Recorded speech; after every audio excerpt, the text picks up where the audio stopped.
Hello friends, जय माँ बगलामुखी, जय माँ विवासिनी।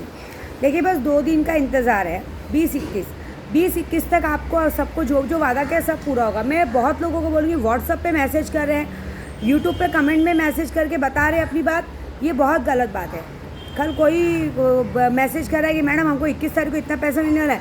ये सब बात अगर जो फोड़ेगा ना, ये जो बात इधर की हमारी बात कोई फोड़ेगा ना, मैं बोल रही ना, जो बातें यार जाए वहाँ लीकेज करेंगे ना, मैं उनका नाम ही कट कर दूँगी, उनकी तक वो चीज़ पहुँच नहीं दूँगी। वादा है मेरा। मैं बहुत हरामी औरत हूँ, मालूम है। मैं जितने प्यार से पेश आती हूँ ना, मेरे से प्यार से रहो। उंगली करोगे ना तो तुम लोग की मैं ऐसी हालत करूँगी ना कि कुछ चारों खाने चित्त हो जाओगे। देख लो, अच्छे से अच्छे लोग मुझसे परेशान हो गए आज की तारीख में। अच्छे से रहो, शांति से रहो, सब अच्छा रहेगा। लेकिन ज़रा से भी सोचोगे ना मेरे आगे जाने को या मेरे लिए ऊँचा सोचने को, तो मैं तो बैंड बजाने वाला। मैं तो बोल रही ना, मैं ऑलरेडी ऑलमोस्ट हरामी हो चुकी हूँ।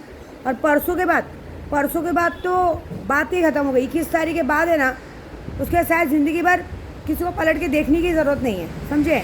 एकदम एक अलग ही दुनिया रहेगी। हमको भी बस, मैं भी बच्चा होने का वेट करूँ, मेरा भी केशव हो जाएगा, फिर मैं भी यात्रा भी निकल जाऊँगी। क्योंकि केशव होने के बाद बहुत सारे, मतलब यहाँ से लेके हिंदुस्तान का कोई नाका नहीं छोड़ा है। सब जगह दर्शन करते हुए जाना है। क्योंकि केशव होगा 100 महीने का, तो सब जगह पे दर्शन करेगा। कम से कम 2-2.5 महीने का ट्रिप रहेगा। सब जगह पे जाएंगे, माँ कामाख्या तक, सब जगह बच्चे का दर्शन है, सब जगह पे बुलावा है। इस बार तो हमको सबने बोला है, मैम इस बार आपको वादा करना पड़ेगा कि आप पहले हम सबको पहले से इन्फॉर्म करेंगे कि आप हम इधर आ रही हैं। क्योंकि हर बार क्या मैं अचानक पहुँचती हूँ तो बोलते हैं हम आपका स्वागत भी नहीं कर पाते। और हमारे केशव गुरु जी आ रहे हैं तो भाई बात ही अलग है। ये बात हो गई है। बहुत धूमधाम से सब स्वागत करेंगे हर जगह पे। तो हर जगह पे हमारा 1-1, 2-2 दिन रहने वाला। और दूसरी बात, बहुतों ने ये भी शिकायत की है कि पहली बात, गोद भराई में आपने 2-4 दिन पहले बोला था, इस तरह से मत कीजिएगा। इस बार केशव महाराज की जो बारसी का तैयारी होगा, नामकरण का होगा, वो आप हमको 15 दिन पहले बोलेंगे। तो यही है, टेंशन मत लीजिए। बच्चा जैसे 1.25 महीने का होगा, 1.25 महीने का हो के उसका बारसा करने के बाद ही हम यहाँ से ट्रिप पे निकलेंगे। क्योंकि अब कोई चिंता नहीं है, अब सब कुछ ठीक हो चुका है। उसके बाद यहाँ ये होगा कि बच्चा होने के बाद मैं 2-3 महीने थोड़े काम नहीं लूँगी, क्योंकि मुझे भी थोड़ा रेस्ट की ज़रूरत है और यात्रा पे जाना है। ये बात है। अच्छा, कल मैंने कहा था कि मैं आपको एक तरीका बताऊँगी। जैसे किसी के बच्चे कहीं चले जाते हैं, जैसे कहीं कुछ केस हो गया, जेल वाला केस हो गया, या कहीं दूर चले गए हैं ऐसे, तो उनको वापस लाने का तरीका, मतलब देखो, कोई सी गलत चीज़ों के लिए यूज़ मत करना। बहुत से जन गलत चीज़ों को यूज़ करते कि अरे मेरा बेटा मुझे छोड़ के किसी लड़की से शादी करके चले गया, उसको छोड़ के आ जाए। नहीं, ये सब चीज़ें नहीं होंगी। ऊपर वाले ने जो विधि विधान लिख दिया उसको कोई नहीं बदल सकता, ये समझ लेना। हाँ, आपका बेटा कहीं चला गया, आपके पास आके ध्यान दे, या किसी का पति कहीं दूर चला गया, विदेश चला गया, आ नहीं रहा है, कुछ नहीं, तो मैं एक छोटा सा बहुत अच्छा तरीका बताती हूँ। एक ताले पे, ये थोड़ा सा मोमेंट तरीका अगर आप कर सको तो करिए, नहीं तो आपकी मर्ज़ी। एक ताले पे आपको 11 बार दरूद शरीफ पढ़ना है। दरूद शरीफ पढ़ने के बाद 7 बार सूरह यासीन पढ़ना है, पूरी सूरह यासीन पढ़नी है। उसके बाद 11 बार दरूद शरीफ पढ़ना है। वो बंदा जहाँ कहीं भी होगा घर पे आ जाएगा, लेकिन आप पे उसका वश नहीं चलेगा। ये बता रही हूँ, आप पे उसकी पाबंदी नहीं चलेगी। वो जैसा है वैसी ज़िंदगी जिएगा। ये है कि वो आप पे भी पूरी तरह ध्यान देगा। ये मैं इसलिए बता रही हूँ, कुछ लोग गलत तरीका यूज़ करते हैं, समझिए। और एक और बात बताना चाहती हूँ, ये तरीका बहुत पावरफुल है। ये आप एक बार करना है, हमेशा नहीं। ये एक बार करेंगे, 7 दिन के अंदर वो बंदा जहाँ भी कहीं होगा आपके पास आ जाएगा। ये वादा है मेरा, ये आजमाया हुआ है, ये हमने ट्राई किया हुआ है और देखिए हो गया है चीज़। हमने तो बहुत सारे ताले फेंक दिए सामने वाले को घर तक लाने के लिए, तो हो गया, आ गए चीज़। तो ये बहुत अच्छी बात है। लेकिन ये चीज़ गलत चीज़ों के लिए यूज़ मत करना। और एक और बात, ये मैंने सुना है आजकल कुछ औरतें खाने में कोई गंदी चीज़ अपना MC डाल के दे देती है। बहुत बड़ा पाप है, मैं आपको बता रही हूँ। मुझ पर भी किसी ने नाम डाला था, और वो बात वो काले ढोसे रहा।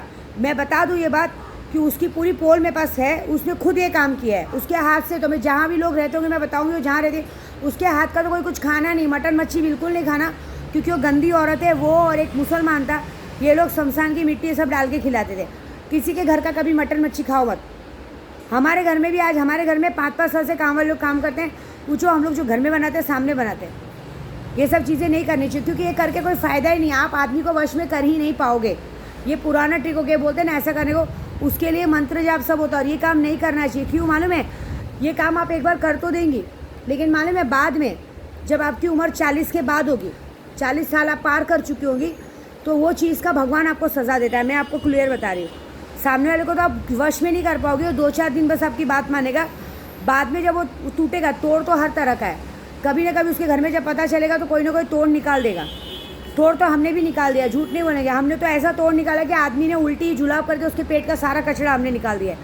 खिलाओ, तुम जितना खिलाओगे हम उतना निकालेंगे, क्योंकि मैं हूँ यहाँ पे मेरे आगे नहीं जा सकते। मैंने पूरा कचरा निकाल दिया। अब तुम जितनी बार उसमें खिलाओगे मटन मच्छी में मिला के, उतनी बार वो उल्टी करेगा और तुम्हारे हाथ का खाएगा नहीं, उल्टा तुमसे नफरत हो जाएगी। और ऐसी नफरत होगी कि आज जीवन तुम्हारी तरफ पलट के नहीं देखेगा। ये बात है। तो ये चीज़ें ऐसी होती है कि 40 साल के बाद, जैसे कोई औरत एक गलत हरकत करती है, अपना ही महीना मिला के खिलाती है आदमी को, 40 की उम्र के बाद उसका बदन सड़ना शुरू हो जाता है, समझे। अंदर जो महीना जो MC आपने मिला के खिलाया है वही आपके लिए काल हो जाएगा। वो क्योंकि हम एक उंगली करते हैं, 4 उंगली हमारी तरफ मुड़ के आती है, तो वही चीज़ आपको पलट के आएगी। आपको अंदर कैंसर हो जाएगा, गंदी बीमारी हो जाएगी, जगह सड़ जाएगी। जगह मतलब जैसे तंबाकू खाने में जगह सड़ती है वैसी जगह सड़ जाएगी, ऐसा। क्योंकि ये वाला काम मैंने इस दिवाली पे किया है, पहले ये सब नहीं था। ये दिवाली में मैंने सारे लोगों के लिए किया है कि दोबारा कोई औरत ये कर ना सके। करके देखो। जो औरत अभी 30 साल की भी होगी ना, सीधा मैंने टाइम बढ़ा दिया है। जैसे आज की तारीख में अगर किसी ने गंदा चीज़ मिला के खिलाया, सीधा 1 हफ्ते के बाद उस औरत का वो पेशाब की जगह सड़ना शुरू हो जाएगा। क्यों? उसने वो चीज़ किसी आदमी को, क्योंकि आदमी हमारे में भगवान होता है, आदमी भगवान होता है। हम भगवान के कदमों में अच्छी लगती हैं, आदमी औरतें। आदमी को इतनी गंदी चीज़, क्योंकि आपको शायद ये बात, इसका भी राज नहीं पता है ना, ये वाला चीज़ पहले आदमियों को यहाँ होता था, मतलब हाथ के नीचे, क्योंकि शंकर भगवान को होता था, तो हमेशा ऐसा हाथ दबा के चलते थे। तो एक दिन पार्वती माँ बोली कि ऐसा आप क्यों करते हो, अच्छा लगता, तो बोलते मुझे ऐसा होता नहीं है। तब माँ ने बोला कि ये चीज़ मुझे दे दो, तो बोले तुम लोगी कहाँ, तो बोले कि मुझे ये दे दो, मुझे इस तरह से दो वरदान के तौर पे कि हम इसका कुछ अलग लाभ हो सके। तो मतलब जिस तरह से नियति, मतलब सृष्टि का जो उपचार हो रहा है, मतलब योनि का ऐसी जगह जहाँ से लोगों के मतलब नया जीवन शुरू होता है। इससे लोगों का मतलब कहते हैं ना नया जीवन पैदा होने लगा। एक भगवान ने उत्पत्ति का मतलब कहते हैं ना, जैसे खेत को जोतने में फल आता है, वैसे ही भगवान ने एक चीज़ दी है कि ये चीज़ होने से जिस औरत को ये चीज़ है, ये एक फल और एक वरदान है। ये बच्चों के लिए दिया गया, वंश बढ़ाने के लिए, ना कि वंश गिराने के लिए, ना कि किसी को वश में करने के लिए। ये उत्पत्ति भगवान ने इसलिए दी है कि एक ज़रिया है, ये ज़रिया से औरतों का वंश आगे बढ़ेगा, बच्चे होंगे, वंशज। कभी कोई औरत निर्वंशी नहीं रहेगी। आप देखना, किसी औरत को बहुत प्रॉब्लम है, किसी औरत को महीना आता ही नहीं है, उनको बांझ का वो मिला है, ऐसा। तो ऐसा गलती मत करना। जो चीज़ जिसके लिए दी गई उसी के लिए, ये चीज़ उत्पत्ति के लिए दी गई है, ये चीज़ संसार के संचारण के लिए, कि चलन चलता रहे, मतलब बच्चे हो, ये हो, मतलब वंश चलता रहे, उसके लिए दिया गया, ना कि उस चीज़ को गंदी चीज़ में खिलाने के लिए। ये बहुत पवित्र चीज़ है, ये हमें आदमियों से ही मिली और हम आदमी को खिला रहे। इतनी औकात तो हम औरतों की कभी बढ़ी नहीं है, ऐसी गलती करो मत। और जो कर चुकी हैं औरतें, उनको तो अभी 1 हफ्ते के बाद से बदन सड़ना शुरू हो जाएगा। पेशाब की जगह इतनी गंदी तरह से सड़ेगी ना, इतनी गंदी तरह से बदबू आएगी ना कि देख लेना। और एक और बात मैंने ये भी सुना है, जो औरत अपने आदमी के सिवा 10 आदमियों से संबंध रखती हैं, उनके लिए भी मैंने पूजा की। क्योंकि बहुत सारे मुझे भाइयों ने मैसेज किया था कि मैम इस बार तो आप कुछ कीजिए। जब हमारे पे लांछन आते कि हम 10 औरतों के पास जाते हैं, तो इन पे भी आना चाहिए। तो जो औरत ऐसा करता है, जैसे एक आदमी ने अगर 2 औरत रखी तो वो उसकी बीवी हैं, अगर बाकायदा मन से रखी तो उसकी बीवी अगर उसी के साथ है तो ठीक है, अगर वो भी किसी के पास जाता है तो उसकी भी यही हाल होगा। और जो औरत ऐसे 10 आदमी के साथ करते ना, आप देख लीजिए 1 हफ्ते के बाद उसका चेहरा मुरझाने लगेगा, चेहरे पे गंदगी आएगी, और ऐसा होगा ना कि 10 तो छोड़ो, घर का खुद का पति भी उसकी तरफ आँख उठा के नहीं देखेगा। मतलब वो कितना भी इंसान तैयार हो जाए, शौक श्रृंगार कर ले, लेकिन वो जगह से ऐसी गंदी बदबू आनी शुरू होगी जिससे पता चलेगा कि वो 10 के साथ जाके आई है। ये काम मैंने किया है। ये काम कैसे किया वो भी 2 दिन बाद में वीडियो बता के आपको तरीका बताऊँगी। ये काम इतना गंदा है, इतनी गंदी तरीके से किया है कि वो गंदा तरीका ऐसा है कि वो जो ये सारी औरतों का प्रूफ कि दोबारा कोई भी औरत अपने पति के सिवा किसी आदमी के साथ जाएंगी नहीं।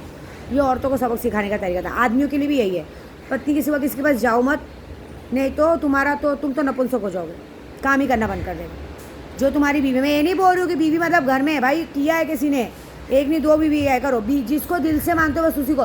10 जगह मुंह मारने वालों का भी यही हाल होने वाला है, सीधा नपुंसक, बात खत्म। दोनों के लिए बराबर पड़ रहा, दोनों के लिए मैंने बराबर कर दिया। देखो अभी कितनी औरतें पकड़ी जाएंगी 2 दिन में। एक अभी कितना दिवाली कब थी, शनिवार को थी ना, अभी आज गुरुवार है। 2 दिन बाद बदन सड़ना शुरू, गंदी स्मेल आनी शुरू होगी। मतलब अगर इंसान पति उसके पास रिलेशन के लिए जाएगा भी तो एक अजीब सी बदबू आएगी, तो वो समझ जाए, बदबू आएगी और इच्छा नहीं होगी, उससे क्या होगा, बदन सड़ना शुरू हो जाएगा, ख़त्म। देख लेना मामला। जय माता दी।